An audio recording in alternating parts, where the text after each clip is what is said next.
bien de nous suivre sur la télévision en sur 24. Bienvenue dans cette édition d'information. Le coordinateur national du cadre national de concertation des partis politiques, Dr Nasradi Massangar, a fait un point de presse ce 20 décembre 2023 dans son siège au quartier Ndjari dans la commune du 8e arrondissement. Point de presse au cours duquel il a fait le bilan du déroulement du scrutin du 17 décembre 2023. Je vous invite à suivre un extrait de ce propos au micro de notre reporter Moussa Mohamed. Demain de cette consultation, je voudrais, au nom de vous tous, nous féliciter. Féliciter parce que vous avez fait montre d'une maturité politique à travers vos éléments de langage. Il n'y a pas eu d'invective majeure lors des meetings. On aurait aimé que le contenu du projet de la Constitution soumise au peuple soit mieux expliqué et que les deux formes de l'État soient abordées avec pédagogie pour mieux éclairer le peuple dans son choix. Toutefois, compte tenu du temps imparti et les moyens modiques dont avaient disposé les parties prenantes, l'on ne pouvait faire mieux. Votre comportement respectueux de l'adversaire a permis de maintenir un calme légendaire le long de la campagne. Cette prise de conscience est à cultiver pour la suite du cycle électoral pour un retour à l'ordre constitutionnel dans la sérénité.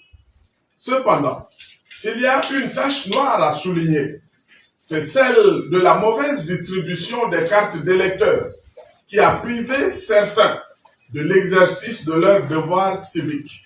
Cela est dû à deux facteurs. Le premier concerne une mise à disposition tardive de ces cartes et des erreurs de colisage par endroits. Le deuxième concerne une sensibilisation morose de la classe politique quant au retrait des cartes d'électeurs. Nous pouvons aussi souligner, pour le regretter, l'appel de certains partis politiques au boycott ou à l'abstention. Chacun doit faire un examen minutieux et tirer les conséquences de son choix pour l'amélioration de la démocratie dans notre pays. Je voudrais exhorter la CONOREC à bien tenir le dernier pari qui lui reste, celui du respect de la volonté exprimée par le peuple aux urnes le 17 dernier. Cela contribuera à redonner confiance à notre peuple, à croire à l'exercice du jeu politique pour le plus grand apport à la démocratie. D'une activité à une autre, le coordinateur national pour le Front du Nord, Brice Mbaye Monketbaye, a fait lui aussi de sa part ce 20 décembre 2023 au quartier Chagua dans la commune du 7e arrondissement une déclaration relative au vote du référendum constitutionnel du 17 décembre passé. Suivez-le, il est au micro de notre reporter Omar Mohamed Ida. 17 décembre 2023, les Tchadiennes et les Tchadiens en âge de voter sont sortis et ont exercé leur droit de vote par rapport au projet de constitution d'un État unitaire. Il a été question de voter oui ou non à ce projet de constitution.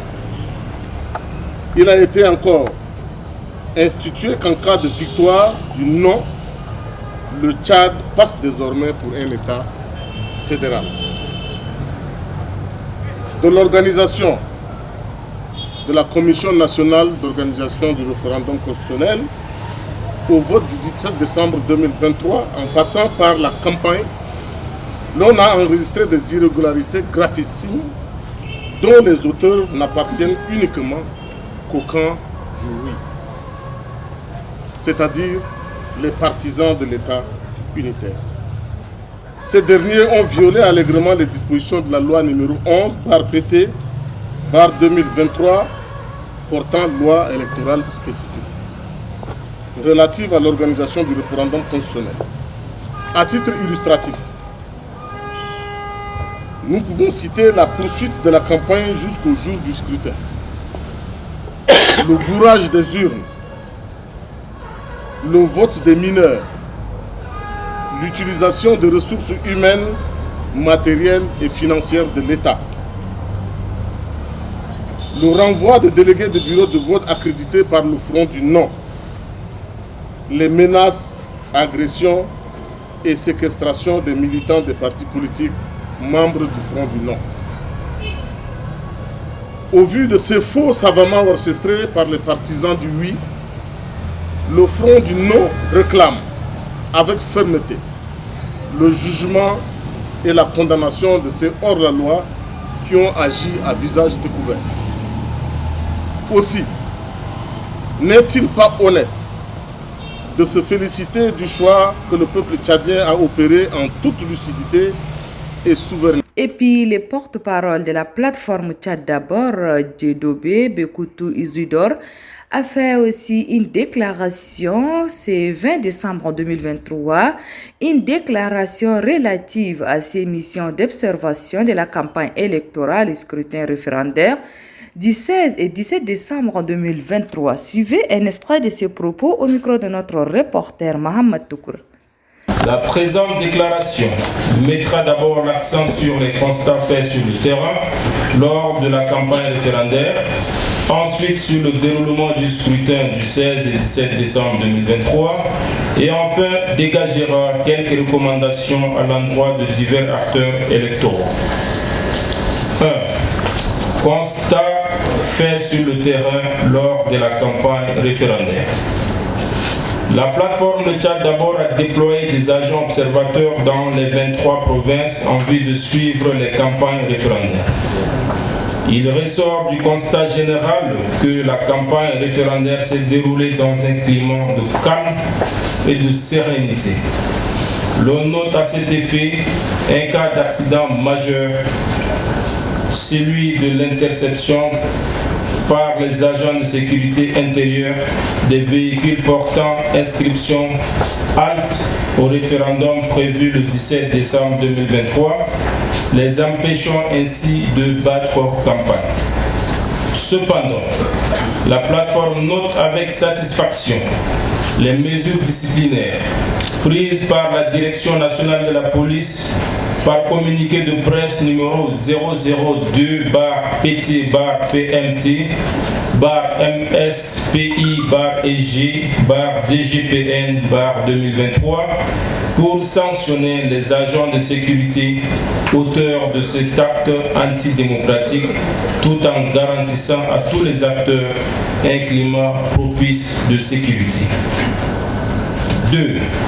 Constat fait sur le terrain lors du déroulement du vote militaire et civil. Pour le déroulement du scrutin référendaire dans son ensemble, la plateforme abordera le déroulement du scrutin du 16 décembre réservé au vote militaire avant de s'attarder sur le déroulement du vote civil. L'ouverture des bureaux de vote a été respectée dans presque tous les bureaux de vote visités. Le déroulement du scrutin s'est passé dans le calme et la sérénité. Un engouement important dans certaines localités. Cependant, des manquements ont été également notés, notamment le non-respect de l'article 34 du Code électoral qui stipule que les bureaux de vote destinés aux agents des forces de défense aménagés à proximité des casernes sont situés à une distance de 500 mètres. Le manque de sensibilisation des militaires sur les procédures du vote, le non-respect de l'article 35 du Code électoral fixant le nombre des membres du bureau de vote, car pour la plupart des bureaux de vote, l'on note que la présence de 3 membres sur 5, dont un président, un vice-président et un secrétaire.